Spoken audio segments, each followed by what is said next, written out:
किताब दें क्या? देखने वाली जरूरत नहीं है, किताब अमाल वाली।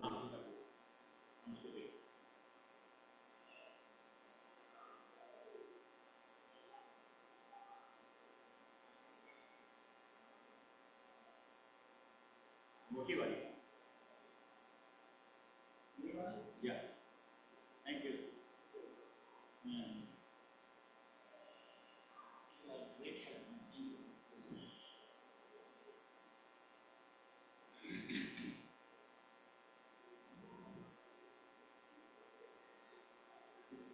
Miles outside 17. Within 2 minutes.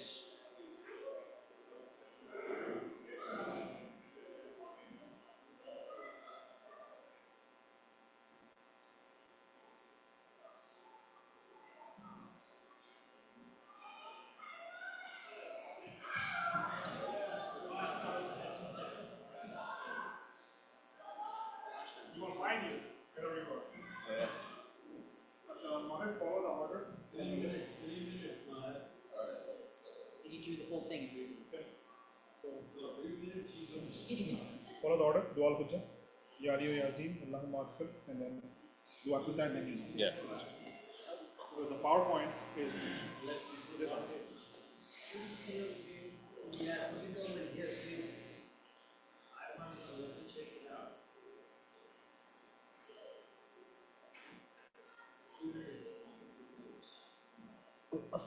What's the app called again?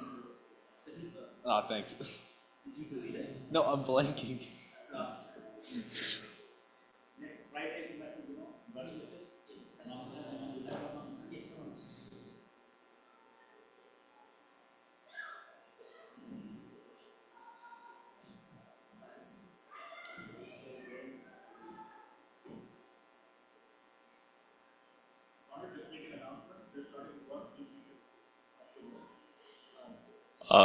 Assalamu alaikum. We are starting du'as. Please make your way upstairs.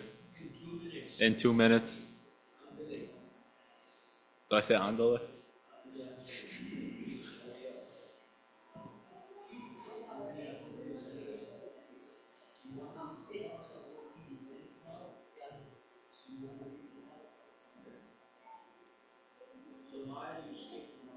Got it.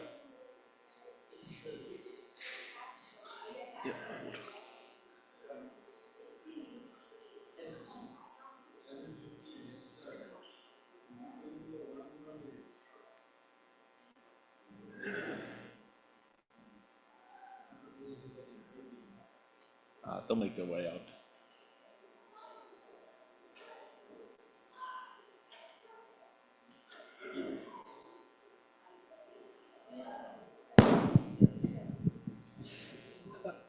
Gentlemen, please make your way upstairs. Ladies and gentlemen, we're going to start the dua in 1 minute. Thank you.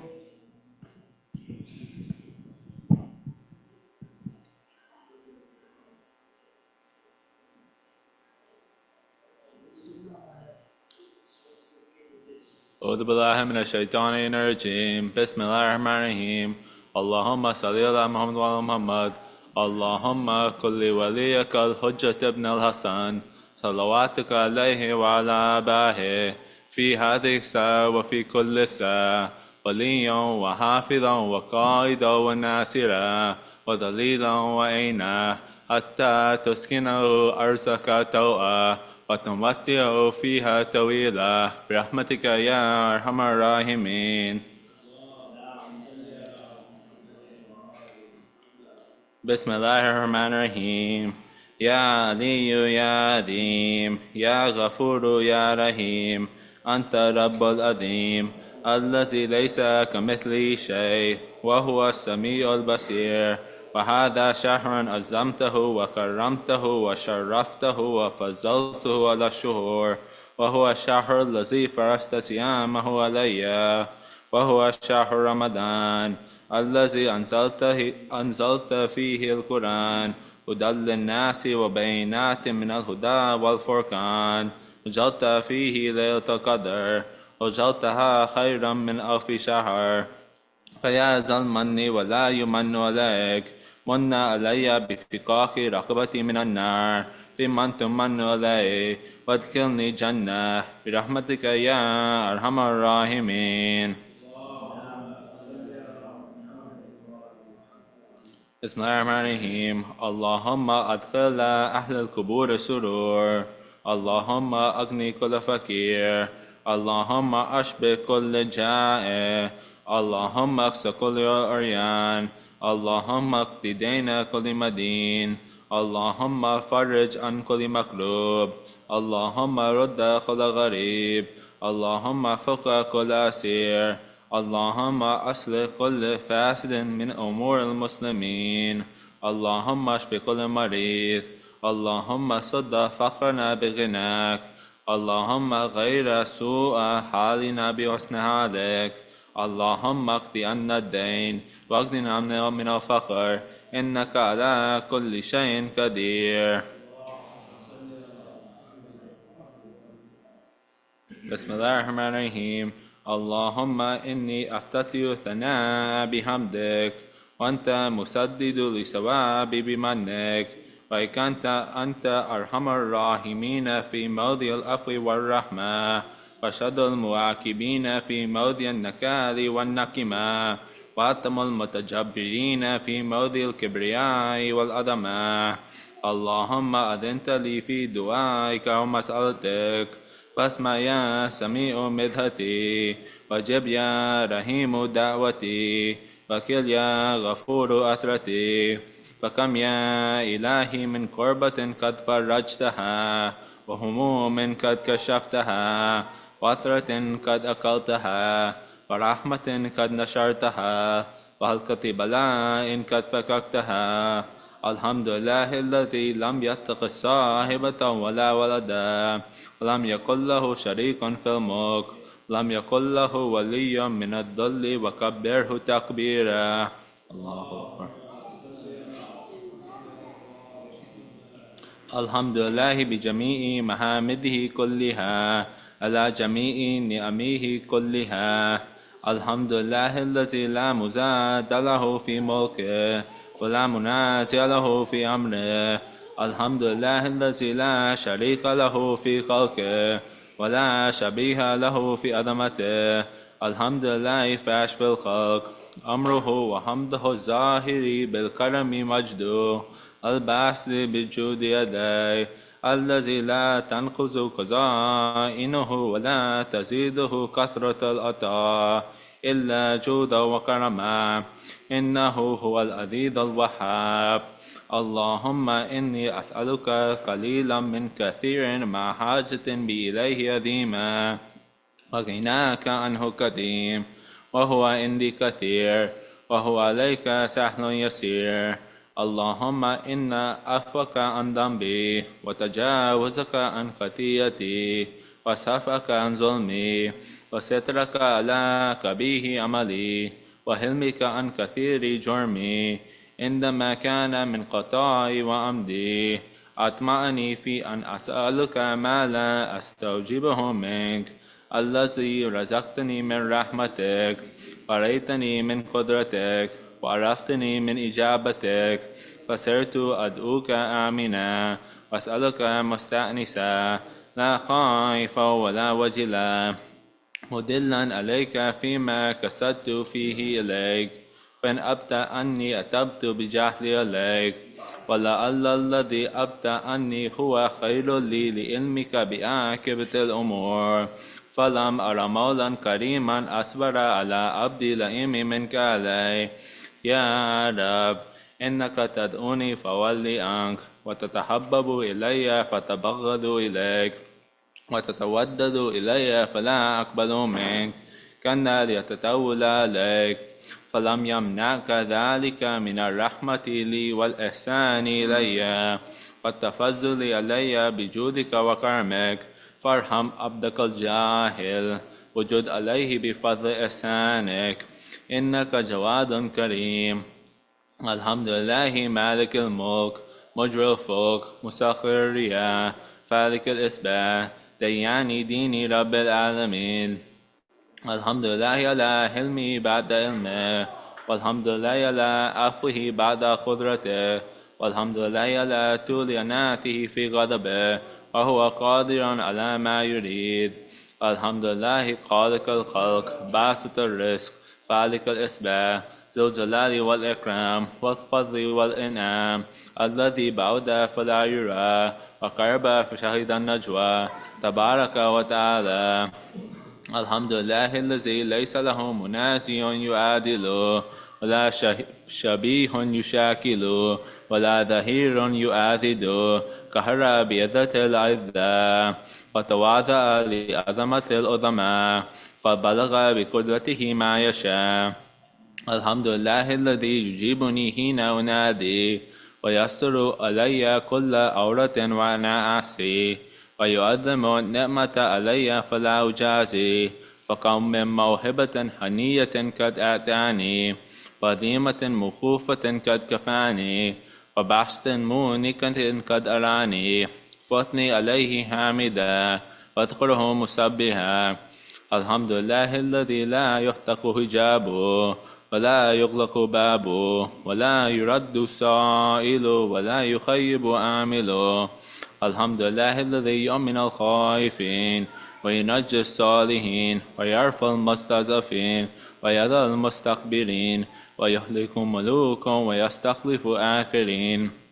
والحمد لله قاسم الجبارين مبير الظالمين مدرك الهاربين نكال الظالمين صريخ المستزرقين موضي حاجات الطالبين معتمد المؤمنين. الحمد لله الذي من خشيته ترعد السماء وسكانها وترجف الأرض وأمارها وتموج البحار وما يسبح في غمراتها. الحمد لله الذي هدانا لهذا وما كنا لنهتدي لولا أن هدانا الله. الحمد لله الذي يخلق ولم يخلق ويرزق ولا يرزق ويطعم ولا يطعم ويميت الأحياء ويحيي الموتى وهو حي لا يموت بيده الخير وهو على كل شيء قدير. اللهم صل على محمد عبدك ورسولك وأمينك وصفيك وحبيبك وخيرتك من خلقك وحافظ سرك ومبلغ رسالاتك أفضل وأحسن وأجمل وأكمل وأزكى وأما وأطيب وأطهر وأسنى أخير ما صليت وباركت وترحمت وتحننت وسلمت على أحد من عبادك وأنبيائك ورسولك وصفوتك وأهل الكرامة عليك من خلقك. اللهم وصل على علي أمير المؤمنين ووسير رسول رب العالمين عبدك ووليك وأخي رسولك وحجتك على خلقك وآياتك الكبرى والنبأ العظيم.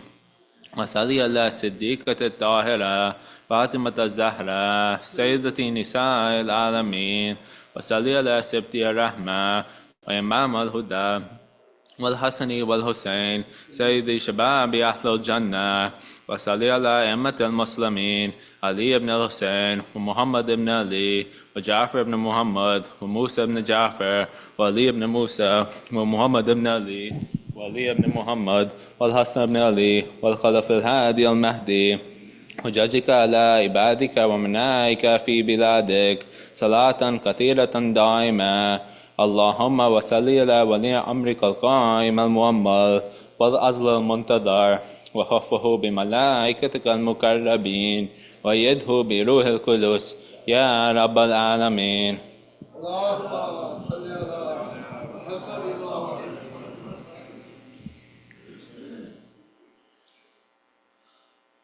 اللهم اجعله الداعي إلى كتابك والقائم بدينك استخلفه في الأرض كما استخلفت الذين من قبله مكن له دينه الذي ارتزيته الله أبدلهم من بعد خوفه أمنا يعبدك لا يشرك بك شيئا. اللهم أعزه وعزز به وانصره وانتصر به وانصره نصرا عزيزا وافتح له فتحا يسيرا واجعل له من لدنك سلطانا نصيرا. اللهم أظهر به دينك وسنة نبيك حتى لا يستخفي بشيء من الحق مخافة أحد من الخلق. اللهم إنا نرغب إليك في دولة كريمة تعز بها الإسلام وأهله وتذل بها النفاق وأهله، وتجعلنا فيها من الدعاة إلى طاعتك والقادة إلى سبيلك، وترزقنا بها كرامة الدنيا والآخرة. اللهم ما عرفتنا من الحق فحملنا، ما كسرنا عنه فبلغنا. اللهم المن به شأتنا، واشأب به صدأنا، وارتق به فتكنا، وكثر به كلتنا، وزز به زلتنا، واغن به آئلنا، واكد به عن مغرمنا، واجبر به فقرنا، وسد به خلتنا، ويسر به أسرنا، وبيض به وجوهنا، وفك به أسرنا، وانجح به طلبتنا، وانجز به مواعيدنا، واستجب به دعوتنا، وأعطنا به سؤلنا، وبلغنا به من الدنيا والآخرة أعمالنا، وأعطنا به فوق رغبتنا يا خير المسؤولين وأوسع المؤتين. اشف به صدورنا، واذهب به غيظ قلوبنا، وأعطنا به لمختلف فيه من الحق بإذنك، إنك تهدي من تشاء إلى صراط مستقيم. وانصرنا به على عدوك وعدونا إلى الحق. آمين. اللهم إنا نشكو إليك فقد نبينا صلواتك عليه وعلى وغيبة ولينا وكثرة عدونا وقلة عددنا وشدة الفتن بنا وتظاهر الزمان علينا. وصل على محمد وعلى، وإنا على ذلك بفتح منك تؤجله، وبزر تكشفه، ونصر تعزه، وسلطان حق تظهره، رحمة منك تجللناها، وعافية منك تلبسناها، برحمتك يا أرحم الراحمين. اللهم صل. بسم الله الرحمن الرحيم. اللهم برحمتك في الصالحين فادخلنا، وفي إلين فارفعنا، وبكأس من معين من عين سلسبيل فاسقنا، ومن الحور العين برحمتك فزوجنا، ومن الولدان المقلدين كأنهم لؤلؤ مكنون فاقدمنا، ومن ثمار الجنة والأم الطير فاطئمنا، ومن ثياب سندس والحرير والاستبرق فالبسنا، وليلة القدر وحج بيتك الحرام وقتلا في سبيلك فوفق لنا، وصالح الدعاء والمسألة فاستجب لنا. وإذا جمعت الأولين والآخرين يوم القيامة فارحمنا، وبراءة من النار فاكتب لنا، وفي جهنم فلا تغلنا، وفي عذابك وهوانك فلا تبتلنا، ومن الزقوم والزريء فلا تطعمنا، ومع الشياطين فلا تجعلنا، وفي النار على وجوهنا فلا تكببنا، ومن ثياب النار وسرابيل القطران فلا تلبسنا، ومن كل سوء يا لا إله إلا أنت، بحق لا إله إلا أنت فنجنا.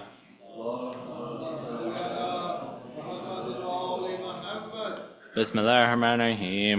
اللهم إني أسألك أن تجعل فيما تقضي وتقدر من الأمر المحتوم في الأمر الحكيم، من القضاء الذي لا يرد ولا يبدل، أن تكتبني من حجاج بيتك الحرام المبرور حجهم، المشكور سعيهم، المغفور ذنوبهم، المكفر عن سيئاتهم، وأن تجعل فيما تقضي وتقدر أن تطيل عمري في خير وعافية، وتوسع في رزقي، وتجعلني ممن تنتصر به لدينك، ولا تستبدل بي غيري. أعوذ بجلال وجهك الكريم أن ينقضي أيام شهر رمضان، أو يطلع الفجر من ليلة هذه، ولك قبل تبية أو ذنب تؤدبني عليه.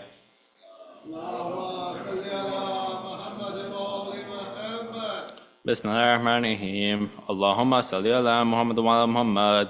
يا ذا الذي كان قبل كل شيء ثم خلق كل شيء ثم يبكى ويفنى كل شيء فيا ذا الذي ليس كمثله شيء ويا ذا الذي ليس في السماوات أولى ولا في الأرضين سفلى ولا فوقهن ولا تحتهن ولا بينهن إله يعبد غيره لك الحمد حمدا لا يقوى على إحسائها إلا أنت فصل على محمد وعلى محمد صلاة لا يقوى على إحسائها إلا أنت.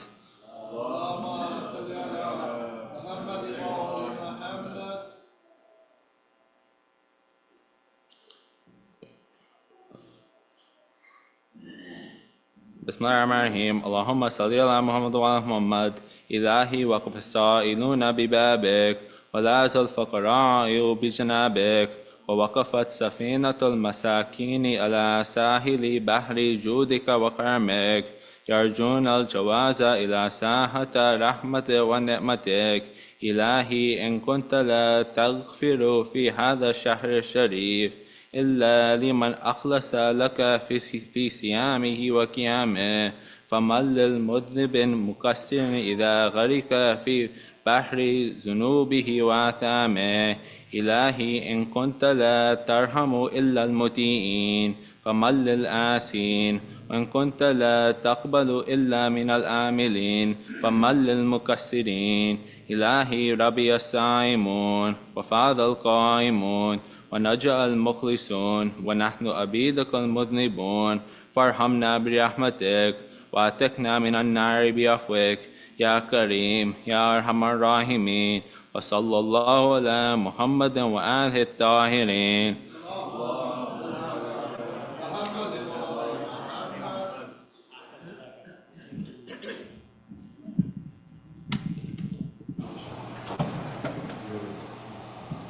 محمد وآل محمد صلوات اللهم صل على محمد وآل محمد. أعوذ بالله من الشيطان الرجيم. بسم الله الرحمن الرحيم. الحمد لله رب العالمين بارئ الخلائق أجمعين باعث الأنبياء والمرسلين ثم الصلاة والسلام على أشرف الأنبياء والمرسلين خاتم النبيين شفيع المذنبين رحمة للعالمين مولانا وسيدنا أبي القاسم محمد وعلى آله الطيبين الطاهرين لا سيما بقية الله في الأرض مولانا حجة ابن الحسن عجل الله تعالى فرجه الشريف. اللهم صل على ولعنة الله على أعدائهم أجمعين من الآن إلى قيام يوم الدين. أما بعد فقد قال الله سبحانه وتعالى بسم الله الرحمن الرحيم ويوم ينفخ في الصور ففزع من في السماوات ومن في الأرض إلا من شاء الله وكل أتوه داخرين. صدق الله العلي العظيم. صلوا على محمد وآل محمد. Respected Maulana Sahib, my elders, brothers and sisters, we've discussed the stages of death, barzakh, grave, and basically the last thing we said was that once the questioning and everything is done, you will have three groups in barzakh. The first will be the extremely pure souls.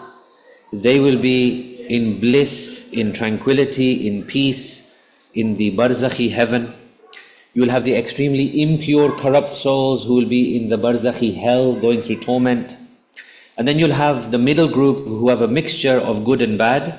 And they, depending on what kind of person they were, how much good and how much bad, they will have a relative either ease and comfort until the Day of Judgment or anguish and anxiety until the Day of Judgment.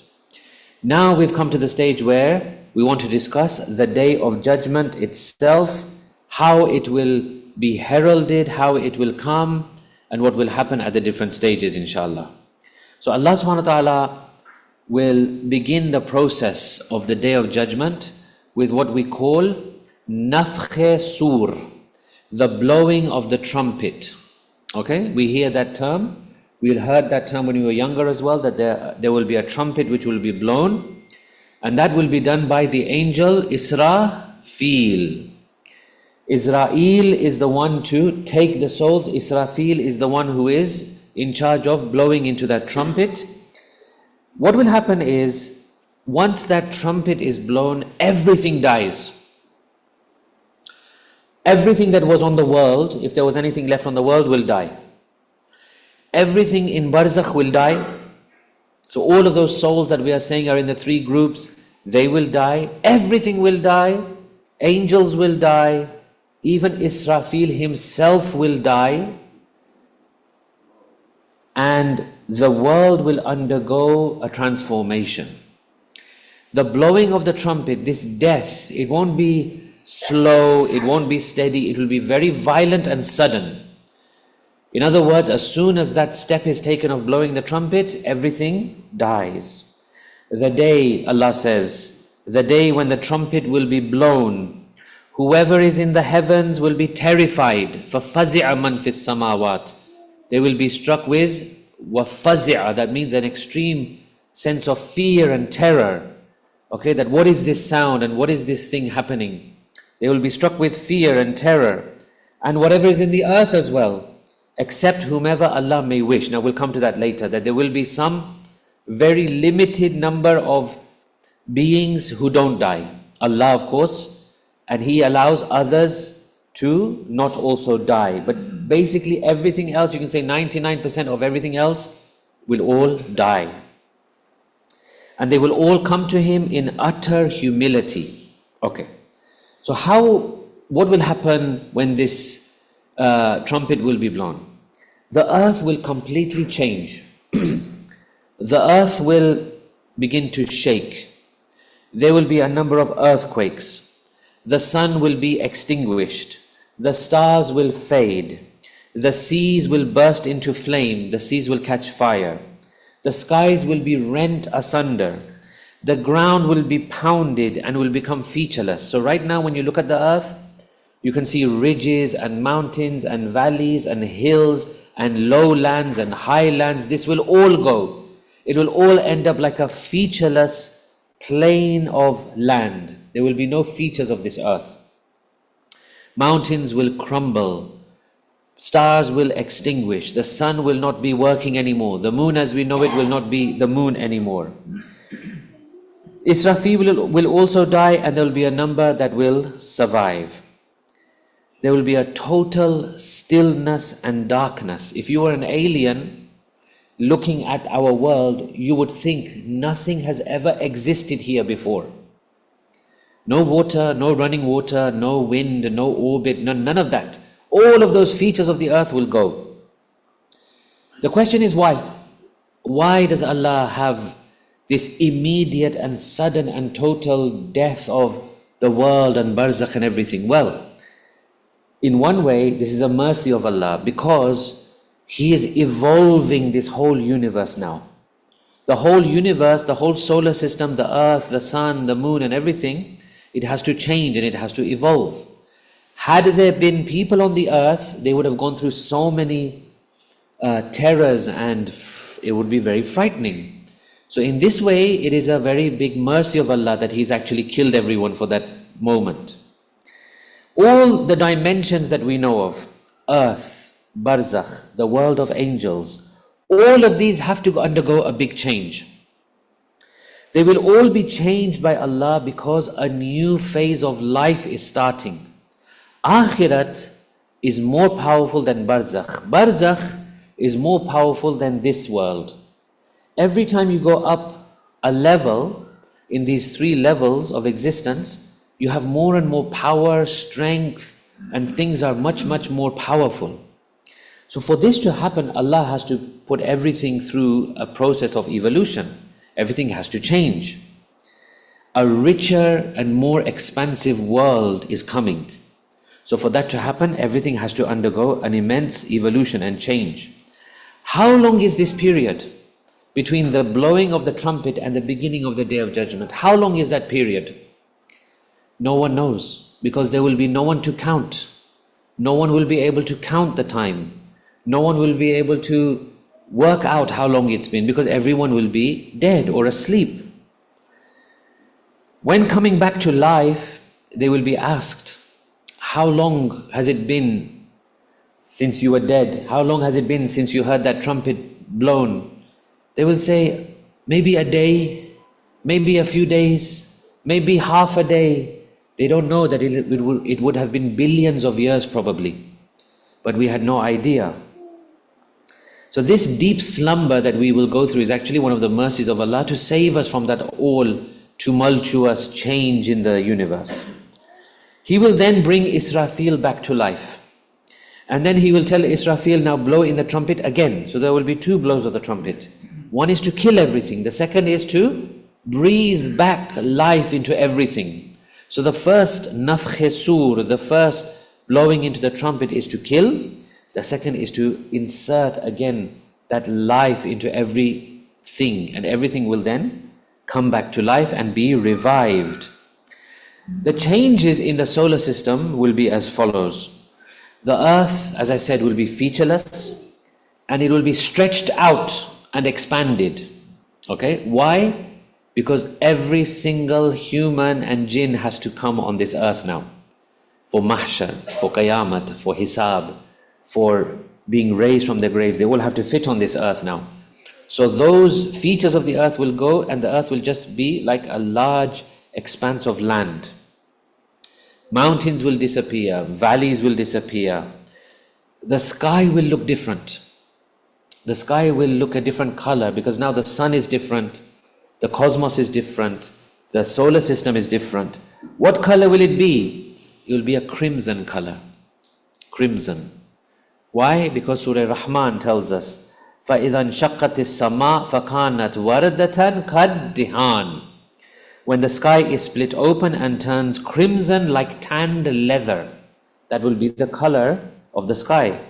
I remember once I was in the UK, I was doing a visit to a school, and these are typically, what we call sixth form students, so like 16, 17, 18-year-olds. So they were asking me questions about Islam. And one of them, he said, "Can I ask you a question? I hope you don't get offended." I said, "No, go ahead, I won't get offended." So he said, "Look, you guys, you can't drink." I said, "Yeah." He said, "You can't do drugs." I said, "Yeah." He said, "You can't have relationships with anyone outside of marriage." I said, "Yeah." He said, "Then what do you like about your religion? If all of this is not allowed, what do you like about your religion?" I said to him, the thing I like about my religion is that it tells me about reality. It even tells me the color of the sky after this world ends. That's how much my Lord has given me information. That's how much my Lord has given me information about this universe and this earth and the hereafter, that I can even tell you the color of the sky, how it will be. The scientists of today will not even fathom this concept. They can't even think about it. Allah tells us that this will be the color of the sky, and this will happen at the end of the world, and all of these things will happen in the future. The next amazing thing, so after the solar system has completely changed, the next amazing thing that we see is that every single atom, if you want to use these terms, every single atom, every single type of matter in the universe will gain the ability to perceive, understand, and communicate. The floor on which you are sitting now will communicate. This person sat here, listened to a lecture, cried for Imam Hussein, participated in du'as, recited Quran. This is where, for example, this person walked towards the mosque. This is where the person prayed. This is where the person gave charity. Your hands and feet will give witness and gawah that yes, I did this, I did that. Every single thing in this universe will be given the power to perceive, understand, and communicate. They will all speak. Everything that you have done, all the places on the earth. Amirul Mu'mineen used to tell his companions, pray at different points. So multiple places on the earth will give witness to you on the Day of Judgment that this man prayed on me. So all of these things will be given the power by Allah to perceive, understand, and communicate. The earth will come to life in that sense. And the earth will recount all the events in the long history of mankind. What happened? What did we go through? The idols Imagine the idols will display, because now you're talking about atoms. The idols will display aversion to the disbelievers. It says in the Holy Quran 35:14, "In tad'uhum la yasma'u du'a'akum," that when you invoke them, they will not hear your invocation, and even if they heard, they cannot respond to you. However, on the day of judgment, they will forswear your polytheism. They will say, you should not have worshipped me, and none can inform you like the one who is all aware. So even these things, these inanimate objects will speak. Allah will give them the ability to speak. Our limbs will testify against us, our hands and feet. Essentially, there will be three places, if you want to call it that. There will be three places. There will be paradise, there will be hell, and there will be the plain of mahshar. Paradise we know, hell we know, now mahshar. Mahshar is where we will all have to go before we end up at our final destination. Amazing things happen. The awareness of Allah increases. Everyone will become intensely aware of God. The thing is, Azizan Girami, we are already in the presence of God. It's not that now we are not in the presence of God, and then on the day of judgment, all of a sudden we become in the presence of God. No, we are right now in the presence of God, but we don't realize. So if I said to you, Maliki Yawmiddin, what we recite every day, Maliki Yawmiddin, Master of the Day of Judgment. So is he not the master of the world as well? Is he not master of Barzakh as well? Is he not Malikul Dunya, Malikul Barzakh? Is he not that as well? Of course he is.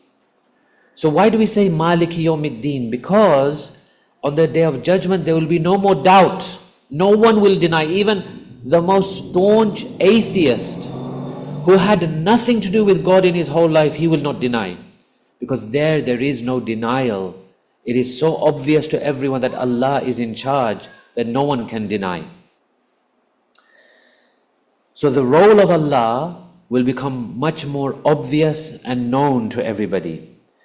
The causes that we think we have. So for example, right now, what did we do? We fasted. So we said to ourselves, oh, I had the strength to fast. I had the strength, okay? I prayed namaz. I had my iftar. Some nice person brought iftar and made iftar for us, and I had the iftar. Now I'm here in the majlis and I'm listening. So all of that, what are we trying to say? We're trying to say that I had the power to pray, I prayed, I walked to the mosque, I drove to the mosque, I ate, now I'm sitting. No. That is all the zahir that we are seeing. Allah gave you tawfiq to pray. That's why you prayed.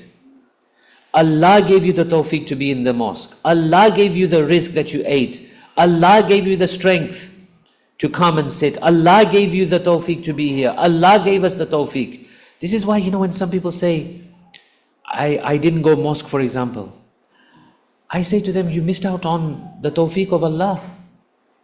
Tawfiq of Allah was not shamil hal of you. It didn't include you, unfortunately. So here we think that we are doing everything or other people are doing everything, but really the hand of Allah is behind everything. There, we will not have any more apparent zahiri causes anymore. So there is no doubt at all that Allah is in charge of everything. يَوْمَ هُمْ بَارِزُونَ لَا يَخْفَى عَلَى اللَّهِ مِنْهُمْ شَيْءٌ. The day they will emerge from their graves, nothing about them will be hidden from Allah. لِمَنِ الْمُلْكُ الْيَوْمِ لِلَّهِ الْوَاحِدِ الْقَهَّارِ. It will be asked once we are raised from the graves, it will be asked, لِمَنِ الْمُلْكُ الْيَوْمِ. To whom does everything belong? لِلَّهِ الْوَاحِدِ الْقَهَّارِ. Everyone will say, it belongs to Allah subhanahu wa ta'ala. Because there is no more zahiri reasons and causes in front of us. We realize that Allah is actually the cause of everything, there and here as well. But it takes us a long time to get to that stage. Many people don't even ever get to that stage. They always think that, there's some other thing behind this world. There is not. There's only one supreme controller of this world, and that is Allah. And the hand of Allah is Imam-e-Zaman, Ajjalallahu Ta'ala Farajul Sharif. He works through A'immah, he works through Amirul Mu'mineen, he works through Imam-e-Zaman, and he makes this world go round. And each and every one of us are here because of the blessings of Allah through Imam-e-Zaman. Sallu ala Muhammad wa ali Muhammad. So this newly raised Israfil will blow the trumpet a second time. And then the breeze of life will flow into each and every creature. Humans, jinns, angels, and even animals. That breeze of life will flow into each and every creature. Now, inshallah, we'll stop here for today. Tomorrow we'll continue, especially about the return of man. How will insan specifically come back? Where will we be? Which point will we be raised from? How will we be raised? What will happen once we are raised from the grave? What will be our thoughts? What will be our reaction? Inshallah, that is for tomorrow. We pray to Allah for tawfiq, for forgiveness, for guidance, for help, for security, that He keeps our community strong and united, that He hastens the reappearance of our 12th Imam, for the quick zuhur of Imam Sahib al-Asri wa Zaman. Let's have 3 loud salawat ala Muhammad wa ali Muhammad.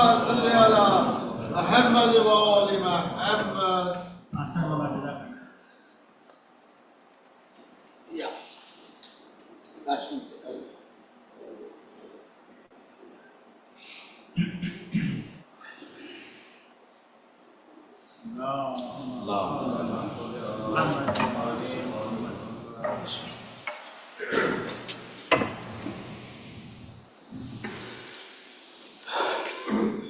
لا حول ولا قوة إلا بالله العلي العظيم أعوذ بالله من الشيطان اللعين الرجيم بسم الله الرحمن الرحيم الحمد لله رب العالمين والصلاة والسلام على أشرف الأنبياء والمرسلين وخاتم النبيين بالقاسم محمد وطيبين الطاهرين المعصومين ولعنة الله على أعدائهم أجمعين أما بعد فقد قال الله سبحانه تبارك وتعالى في كتابه المجيد والفرقان الحميد بسم الله الرحمن الرحيم یا موسیٰ انہو انا اللہ العزیز الحکیم. ایک مرتبہ صلوات پڑھے والے محمد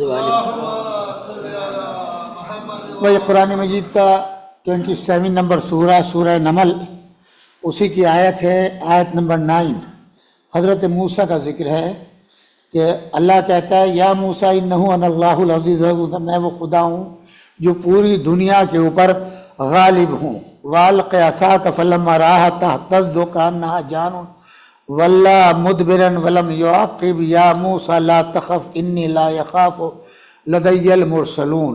آپ جانتے ہیں حضرت موسیٰ کا تذکرہ جتنا قرآن مجید میں ڈیٹیل سے ہے اتنا کسی کا نہیں ہے. یعنی ان کی پیدائش سے لے کر اور موت تک کا تذکرہ پورا قرآن میں ملے گا. اتنا تذکرہ کسی نبی کا آپ کو نہیں ملے گا. فرعون کا زمانہ تھا، فرعون نے خواب میں دیکھا اور اس کے بعد میں نجومیوں سے خبر لی. انہوں نے کہا کہ ایک بچہ ایسا پیدا ہوگا کہ جو تمہاری حکومت کو ختم کر دے گا، فنا کر دے گا. بس یہ سننا تھا. اس نے پابندی دیا کہ حکومت کے ہاتھ میں اقتدار ہوتا ہے، فوج ہوتی ہے، پیسہ ہوتا ہے، سب کچھ ہوتا ہے. اس نے حکم لگا دیا میری سلطنت میں کوئی بچہ پیدا نہیں ہوگا.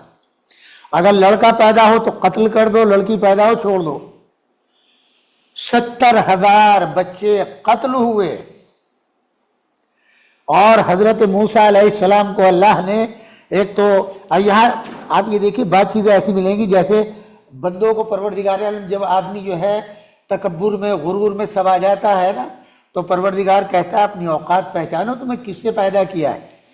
جب ہونا کسی آدمی کو جب وہ اپنی اوقات سے باہر ہو جائے اور آپ کے سامنے وہ بھیک مانگتا رہا، پھٹے لباس پہنتا رہا، آپ نے مدد کی، ہیلپ کی، پڑھنے میں لکھنے میں ایک اچھا جاب مل گیا، اب وہ یہ امید کرنے لگے آپ سے کہ مجھے سلام کرو، تو آپ کے دل کو کتنی تکلیف ہوگی.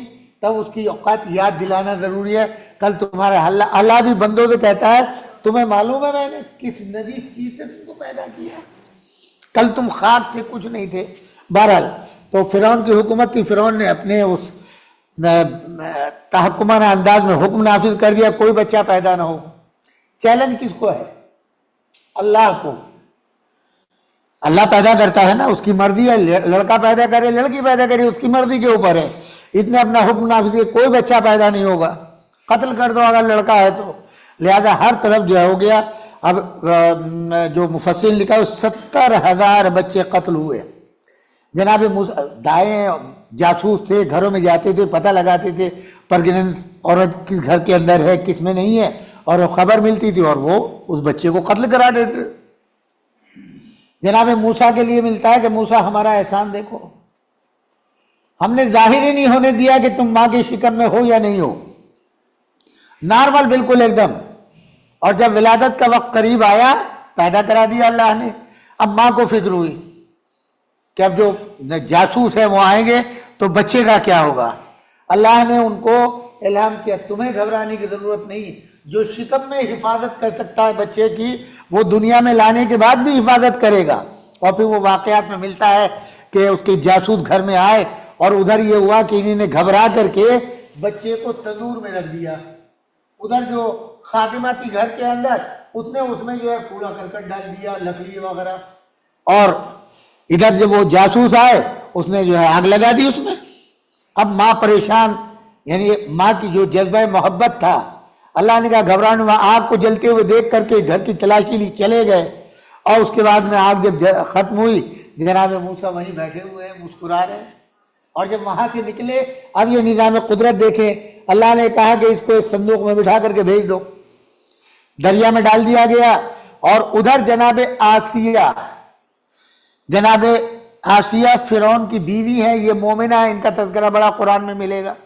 اور فرعون جو ہے وہ کافر تھا، اپنے کو خدا کہتا تھا، دریا میں ڈال دیا۔ ان کی بہن کا نام تھا کلثوم، جناب موسیٰ کی، اور صندوق میں ڈال کر کے کہا کہ بیٹا اپنے بھائی کو دیکھتے جاؤ۔ اب دریا کا روانی جو ہے وہ اس سائڈ پہ ہے، مگر جو صندوق ہے وہ دوسری سائڈ پہ بہ رہا ہے، اور ادھر فرعون اپنی بیوی کے ساتھ اپنے محل کے باہر بیٹھا ہوا ہے، پیروں میں پانی میں پیر ڈالے ہوئے، جیسے آپ بیچ وغیرہ پہ جائیں اور وہاں پتھر پہ بیٹھ کے اپنے پیر ڈال کے پانی میں بیٹھ جائیں، باتیں کر رہے ہیں۔ تو ایک مرتبہ فرعون نے دیکھا کہ دریا دوسری طرف بہ رہا ہے، صندوق آ رہا ہے۔ فرعون گھبرا گیا، یہ کیا انجام ہے، جدھر پانی کا بہاؤ ہوتا ہے ادھر جانا چاہیے، وہ غلط سمت میں آ رہا ہے۔ تو وہ بڑا پریشان ہوا اور اس نے 3 مرتبہ کوشش کی، صندوق قریب آتا اور پھر پیچھے ہٹ جاتا، پھر پیچھے ہٹ جاتا، 3 مرتبہ کوشش کی، صندوق ہاتھ میں نہیں آیا۔ اب اس کے بعد جناب آسیہ کہتی ہیں میں دیکھوں، دیکھو، جیسے قریب گئے صندوق پہلے ہاتھ میں آ گیا، کھولا دیکھا بڑا خوبصورت بچہ، اس کے اندر اولاد کوئی تھی نہیں، لہٰذا ان کا فرعون اس بچوں کو ہم پالے لیتے، ہاں ضرور پالے لیتے، گھر لے آئے۔ اب بچہ کو بھوک لگی، بچہ کیا کرے، بھوک کا اظہار کیسے کرے گا، رو کے کرے گا۔ اب جناب موسیٰ روئے جا رہے ہیں، فرعون بھی پریشان، اب ایک محبت ہوگی بچہ ہمارے گھر میں آ گیا، لہذا اس نے عام اعلان کیا کون ہے جو اس بچے کو دودھ پلائے، اور منہ مانگا انعام دوں گا۔ اور انہی عورتوں میں آپ کی بہن جناب کلثوم بیٹھی ہوئی ہے۔ اب عورتیں آتی ہیں مختلف، ان کو دیا جاتا ہے، وہ جناب موسیٰ کو چھاتی سے لگاتی ہے دودھ پلانا، جناب موسیٰ منہ پھیر لیتے، کسی کا دودھ نہیں پیتے اور روتے جاتے ہیں۔ ادھر فرعون پریشان ہوتا ہے کہ کوئی بیوی ایسی نہیں ہے۔ تب اب ادھر ماں پریشان ہے کہ اپنے بچے کو دودھ کیسے پلاؤں، جناب موسیٰ کی ماں، کہ بچہ اس وقت بھوکا ہوگا کیسے پلاؤں۔ تو ادھر ماں پریشان ہے، ادھر بچہ جو ہے دودھ مانگ رہا ہے۔ تو اس وقت جناب کلثوم آپ کی بہن جو تھی انہوں نے کہا کہ اے فرعون، اے بادشاہ، میں ایک عورت کو جانتی ہوں، اگر تم اجازت دو تو بلا کے لاؤں، اور مجھے یقین ہے کہ اس کا دودھ ضرور پی لے گا۔ ظاہر یہ بہن تھی اور ماں کو جانتی تھی، کہا جاؤ جلدی سے بلا کے لاؤ۔ وہ جناب موسیٰ کی ماں کو، یعنی اپنی ماں کو بلا کے لائی اور بچے کو دیا۔ اور اس کے بعد میں اب روزانہ کا معمول یہ ہے کہ جناب موسیٰ کی ماں فرعون کے دربار میں آ کے فرعون گزارش کرتا ہے بیوی اس بچے کو آپ کا دودھ پسند آیا ہے، مجھ پر ایک احسان کر دو کہ اس بچے کو آ کے دربار میں دودھ پلا دیا کرو۔ ان کو اور کیا چاہیے گا؟ انہوں نے کہا کہ ضرور میں یہ کام انجام دوں گی۔ اب جانتے ہیں پروردگار کیا کہتا ہے جناب موسیٰ کی ماں سے؟ قرآن کی آیتیں ہیں، دیکھا تم پریشان و بے چین ہو رہی تھی، ہم نے جس نے چیلنج کیا تھا ہم نے اسی کے گھر میں بچے کی حفاظت اور پرورش کا انتظام کیا ہے. اور تم دودھ کے لیے پریشان تھی، دیکھو ہم نے کس طریقے سے تمام عورتوں کا دودھ حرام کر دیا موسیٰ کے اوپر، اور تم کو مجبوراً بلانا پڑا، اور ہم نے بچے سے تمہارے اظہار محبت کے لیے کہ روزانہ بچے کو کھلاؤ اور دودھ پلاؤ، فرعون ہی کے گھر کے اندر ہم نے انتظام کر دیا. یہ ہمارا کرم ہے، یہ ہمارا احسان ہے، یہ ہمارا لطف ہے. ہمیں یہ اب یہاں پر کئی چیزیں ملیں گی. ایک تو یہ ہے کہ وہ کافر تھا فرعون، جناب آسیہ مومنہ تھی، تو ایک مومن کافر کے گھر میں کیسے گیا؟ تو وجہ یہ تھی کہ ایک نبی کی پرورش اللہ کو فرعون کے گھر میں کرانا تھی، لہذا ایک صاحب عصمت بی بی کو اس کے گھر میں بھیج دیا تاکہ نبی کی پرورش غیر معصوم کی آغوش میں نہ ہو. یہی دلیل جناب ابو طالب کے ایمان کی ہے ان لوگوں کے لیے جو معاذ اللہ نعوذ باللہ من ذالک حضرت ابو طالب کو کافر مانتے ہیں، کہ جب ہمارے نبی تمام انبیاء سے افضل ہیں اور تمام کائنات کے سردار ہیں، تو حضرت موسیٰ کے لیے تو اللہ نے یہ انتظام کیا کہ فرعون کے گھر میں جناب آسیہ جیسی مومنہ کو بھیج دیا کہ موسیٰ کو نجس آغوش میں نہ جانے پائیں. اور یہاں حضور کے لیے جو ہے اللہ نے جناب ابو طالب جیسا معاذ اللہ کافر کا گھر رکھا کہ 40 سال تک ان کے گھر میں رہے. سب سے بڑی دلیل. دوسری چیز یہ وہ کافر تھا، 3 مرتبہ کوشش کی صندوق نہیں آیا. یہ مومنہ تھی، پہلی مرتبہ میں صندوق آ گیا، آخری منزل. ایک روز جذبات میں آ کے محبت میں پیار میں فرعون نے چاہا کہ جناب موسیٰ ہوتا ہے نا بچے سے محبت ہوتی ہے، اور چھوٹے بچوں کی ہر ادا جو ہے آپ گود میں لے لیں، وہ آپ کی داڑھی سے کھیلے گا، تھپڑ مارے گا، ادھر کرے گا، اتنا ہی زیادہ اس کی اداؤں پہ آپ کو پیار آئے گا. جن کے یہاں بچے ہیں ماشاءاللہ دیکھیے بچے کی ہر شرارت آپ کو ایک اچھائی، آپ کے دل کو ایک سرور بخشے گی. تو اس نے یہ چاہا، اب جناب موسیٰ چھوٹے ہیں، اس نے جب بچے کو پیار کروں، محبت میں محبت ہو گئی نا، گھر میں بچہ پلا ہے، اپنا بیٹا بنا لیا ہے. جناب موسیٰ نے ایک ہاتھ سے داڑھی پکڑی اور ایک تھپڑ جو ہے فرعون کے منہ پہ مارا. کہتے ہیں کہ تھپڑ ایسا مارا کہ گردن جو تھی 50% مڑ گئی، اور گردن میں درد، تو پریشان ہوا. یہ بچہ اتنا چھوٹا تھا، تھپڑ مارا میرے گال کے اوپر اور میری گردن مڑ گئی، گردن میں پین ہو رہا ہے. تو اسے غصہ آیا، وہ سمجھ گیا اتنا پاور اس بچے کے نہیں ہونا چاہیے. اگر یہ عام بچہ ہوتا تو اس کے اندر اتنا پاور نہ ہوتا. فوراً اس نے کہا کہ میں اس بچے کا امتحان لوں گا. فوراً سمجھ گیا. یعنی فرعون سب کچھ ہونے کے بعد جانتا تھا اگر یہ بچہ وہی بچہ ہے اور نبی ہے. تو اب وہ پھر پورا آپ نے تفصیل سنی ہوگی کہ ایک لال رکھا، ایک طرف آگ رکھی. آگ جو ہے وہ زیادہ سرخ تھی، اس لال کا رنگ ذرا ہلکا تھا. اب بچہ تھا. اب کہتے ہیں کہ علم نبوت کے ذریعے معلوم ہے کہ یہ آگ ہے، جلا دے گی، وہ ہوگا. حضرت موسیٰ علیہ السلام نے لال پہ ہاتھ رکھنا چاہا، جیسے قریب گیا جبرائیل نے ہاتھ پکڑا، آگ پہ رکھ دیا، تاکہ فرعون کو یہ نہ پتہ چلنے پائے. اس لیے کہ ہمارے علم اور عقیدے کے لحاظ سے سب جانتے ہیں نبی بچپن میں جو علم رکھتا ہے وہی جوانی بڑھاپے میں رکھتا ہے، اس کے علم میں کوئی فرق نہیں آتا. جیسے ہی آپ کا ہاتھ رکھا، بچہ کیا کرتے جلدی سے جب ہاتھ جلتا انہوں نے منہ میں وہ انگارہ منہ میں رکھ لیا، اور جناب موسیٰ کی ہاتھ بھی جلا اور منہ بھی جلا. فرعون کو یقین آ گیا کہ یہ بچہ عام بچہ ہے، وہ بچہ نہیں ہے جس کا میں تصور کر رہا تھا، جس سے ڈر و خوف ہوتا ہے. بہت سے کہتے ہیں حضرت موسیٰ علیہ السلام کا ہاتھ کیوں جل گیا، اللہ نے اتنے خطرات سے بچا ہاتھ کیوں. کہا یہ منزل امتحان تھی نبوت کے، کہ موسیٰ اس وقت امتحان میں اس کے سامنے فیل ہو جاؤ گے تو تمہیں قتل کر دے گا. میں جتنا کہہ رہا ہوں اتنا کرو. جبرائیل نے بچا لیا، ہاتھ بھی جلا، وہ بھی جلا.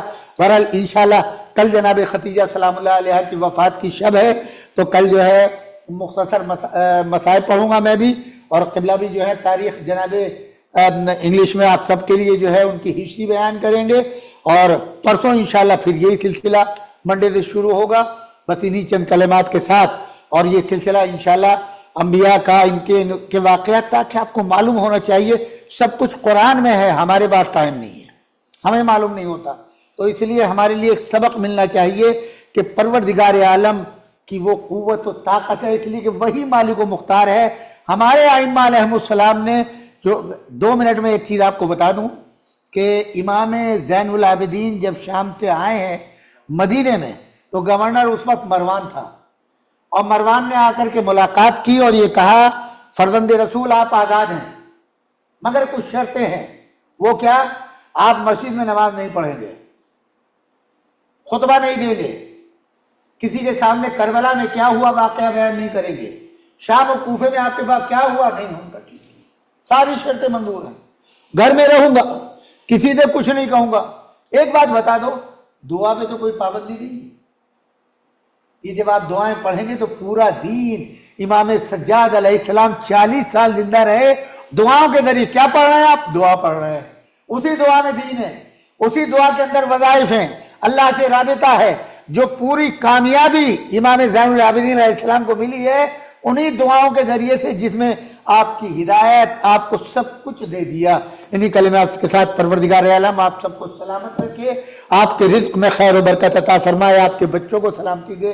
بالخصوص جو آج کے اسپانسر ہیں پروردگارہ، ان کی اس ضیافت کو شرف قبولیت عطا فرما، ان کے رزق میں خیر و برکت عطا فرما، ان کے بچوں کو سلامتی عطا فرما.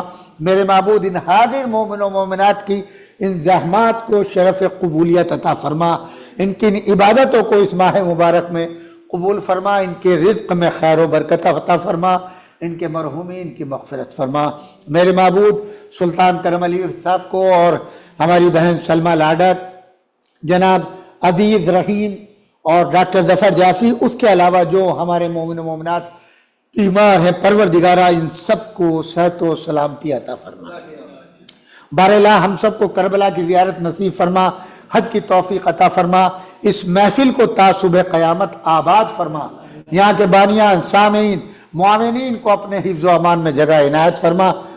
ظہور حضرت حجت علیہ السلام میں تعجیل فرما، ان کے اعوان و انصار میں ہم سب کا شمار فرما. ربنا تقبل منا انک انت السمیع العلیم. زیارت 1 مرتبہ سورہ فاتحہ، 3 مرتبہ سورہ توحید کی. ان تمام مرحومین کے لیے، محفل کے بانیان اور معاونین کے مرحومین کے لیے، آپ کے مرحومین خصوصی طور پہ شمیم آنٹی اور باقر بھائی، اور اس کے علاوہ اس محفل میں آنے والے اس سال کے اندر جو انتقال کر گئے، ان سب مرحومین کے لیے سورہ فاتحہ.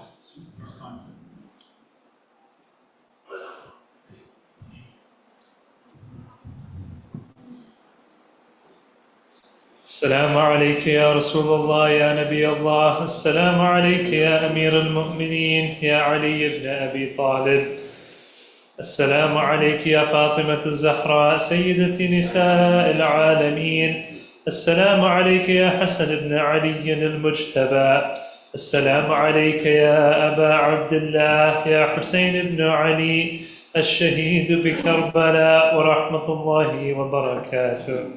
السلام عليكم يا أئمة المسلمين علي بن الحسين زين العابدين ومحمد بن علي الباقر وجعفر بن محمد الصادق وموسى بن جعفر الكاظم وعلي بن موسى الرضا ومحمد بن علي الجواد وعلي بن محمد الهادي وحسن بن علي أيها الزكي العسكري ورحمة الله وبركاته. السلام عليك يا حجة ابن الحسن يا صاحب العصر والزمان، السلام عليك يا خليفة الرحمن، السلام عليك يا شريك القرآن، السلام عليك يا كعبة الإيمان، السلام عليك يا إمام الإنس والجان ورحمة الله وبركاته. اللهم صل وليك حجة ابن الحسن صلواتك عليه وعلى آبائه في هذه الساعة وفي كل ساعة وليا وحافظا وقائدا وناصرا ودليلا وعيدا حتى تسكنه أرضك طوعا وتمتعه فيها طويلا برحمتك يا أرحم الراحمين.